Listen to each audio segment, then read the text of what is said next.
Welcome to this explainer. Today, we are going to speed run through 1,200 years of Rome's absolutely chaotic history.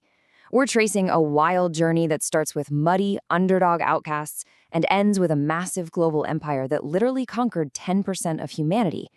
It's an incredible story full of myth, betrayal, and just relentless ambition.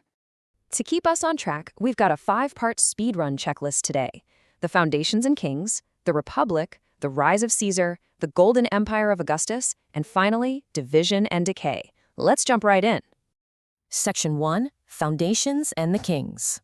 So it all kicks off around 771 BC with this scandalous, almost biblical-style myth involving the god of war, wet river sand, and a she-wolf.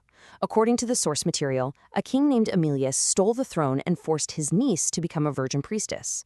When she miraculously got pregnant, she blamed Mars, the god of war. Well, Aemilius didn't buy it for a second, and threw the twin babies, Romulus and Remus, straight into the river.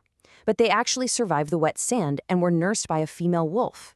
After growing up into feral, absurdly muscular teenage troublemakers, the twins marched right back and overthrew their uncle. They decided to build their own city, but couldn't agree on which hill was better. Ultimately, Romulus founded an empire on his brother's fresh corpse simply because Remus mockingly jumped over a tiny wall Romulus was building. Right from day one, murder was a perfectly valid political option. Early Rome, honestly, it was basically a muddy asylum camp. Romulus invited runaway slaves and criminals to fill the city, but they had a massive problem: zero women. Their solution was to literally throw a housewarming party and kidnap the neighboring Sabine women to secure heirs. Wild, right? After an incredibly awkward truce, Rome entered a speed run of 7 kings. Now, these monarchs actually got some real work done, building temples, prisons, the first massive sewer system, and city walls. But that 7th king was so unspeakably cruel that the people finally snapped and expelled him entirely. It's a fascinating reminder of just how messy early state building actually was. Moving on to Section 2, the Republic and Rivalries.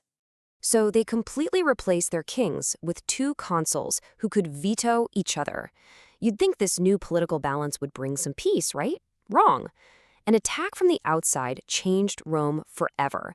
Ancient Gauls swept in from France, sacked the city, and just set up camp in the ruins. Rome only got their burning city back by handing over heavy bags of gold. As our sources point out, this deeply humiliated the Romans and was the official start of Rome's villain arc.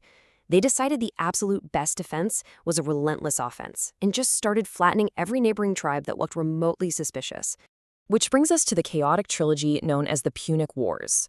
This was Rome against the incredibly wealthy powerhouse right across the water, Carthage.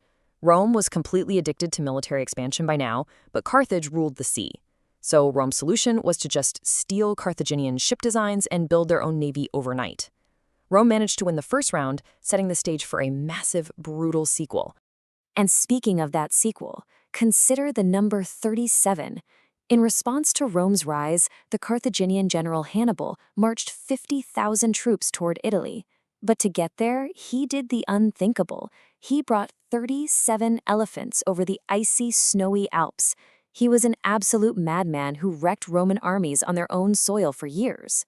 But despite those elephants and devastating losses, Rome eventually won. Why? Because they were simply built different. They absolutely refused to surrender. In the third and final war, Rome didn't just beat Carthage. They completely erased it from the map. Fueled by revenge and a taste for conquest, Rome then expanded into Spain, Greece, Turkey, and North Africa, ultimately conquering 10% of humanity, just for fun. That brings us perfectly to Section 3, Caesar and the Republic's Fall. Rome's massive, addictive expansion leads straight to their final boss, Julius Caesar. This guy was a force of nature who collected political offices like they were trading cards. He completely dismantled Gaul, marched his legions through Britain, and when the terrified Senate told him to return to Rome alone, he just said no and crossed the Rubicon River with his army. He fought across continents, allied with Cleopatra, and became the first dictator Rome had seen in centuries. He even fixed our messy calendar, which is exactly why we have the month of July, lowered taxes, and gave free grain to the public. The Senate, however, was terrified. Caesar was acting way too much like a king. So in a fateful meeting, they stabbed him 23 times. But here's where their whole plan backfired terribly. They genuinely thought they were saving the Republic, but the people actually loved him. A massive power struggle immediately erupted over the vacuum Caesar left behind. On one side, you've got Mark Antony, who became hopelessly obsessed with Cleopatra and wanted total control. On the other side, an 18-year-old kid named Octavius, Caesar's cunning adopted nephew. Octavius managed to convince the public that Antony was trying to move the capital to Egypt, which led to a massive naval clash where Octavius defeated the famous power couple once and for all. Section 4. Augustus and the Golden Empire. Octavius returns home, pulls a move right out of Star Wars, and just becomes the sole imperator of everything. The Republic was officially dead and the Empire had begun. In 27 BC, he was officially renamed Augustus.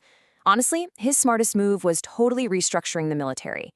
He professionalized the army with 30 standing legions, offering regular pay and retirement land grants. By doing this, he ensured that the soldiers' loyalty flowed upward directly to him, the emperor, rather than to ambitious individual generals who might try to start another civil war. But it wasn't all smooth sailing.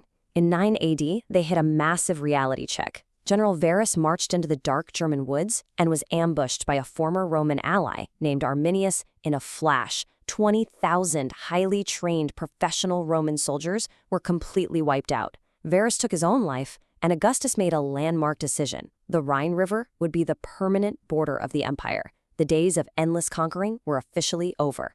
Inside those newly set borders, though, the Roman Golden Age truly flourished.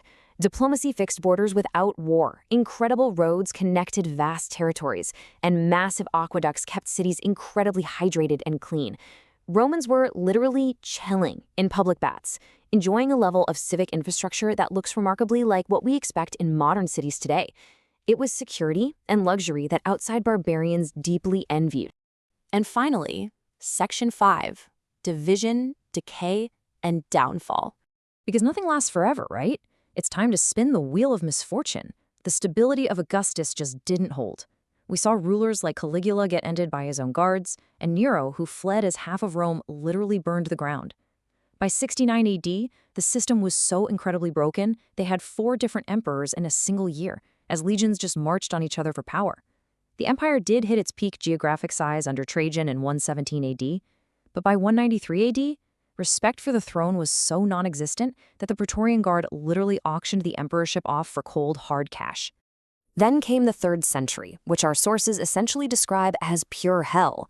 Overlapping disasters completely collapsed the Roman system. Plagues swept through the population, massive inflation completely ruined the economy, and constant barbarian invasions battered the borders.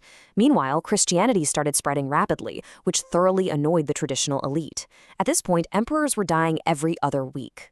To stop the bleeding, an emperor named Diocletian did something incredibly radical. He chopped the massive empire into 4 manageable pieces, and then promptly retired to grow cabbages. Truly the dream job. But, as you can guess, sharing power never works for long. A massive battle royal kicked off, which Constantine ultimately won. He legalized Christianity as the new cool thing, and shifted the empire's center of gravity entirely by building a new capital, Constantinople, far, far away from Rome. This formalized a massive divide that broke the empire in 2. On one side, you had the Greek East, which was wealthy, safer, and became a thriving intellectual hub centered around Constantinople. And then, you had the dying West. Power moved to the borders, all the intellectuals left, and by the 5th century, the western half of the empire, including the city of Rome itself, was basically abandoned and laughably weak. The final collapse of the West was just a brutal domino effect.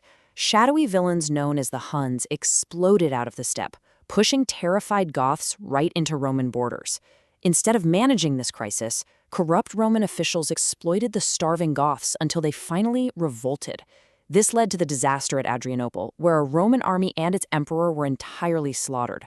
The borders just vanished. Rome had to pay off tribes just to stop the burning, while groups like the Vandals swept down and stole North Africa, completely choking off Rome's essential grain supply. Finally, a Germanic commander politely asked the very last, ironically named emperor, Romulus Augustulus, to just quit his job. And he did. The Western Empire simply whimpered out of existence. It really leaves us with this final heavy thought to chew on. If an empire that was built different, that conquered 10% of humanity, couldn't survive its own villain arc, what does that mean for the superpowers of today? Thanks for joining me on this explainer, and I hope this helped you structure the massive, chaotic history of Rome in your mind.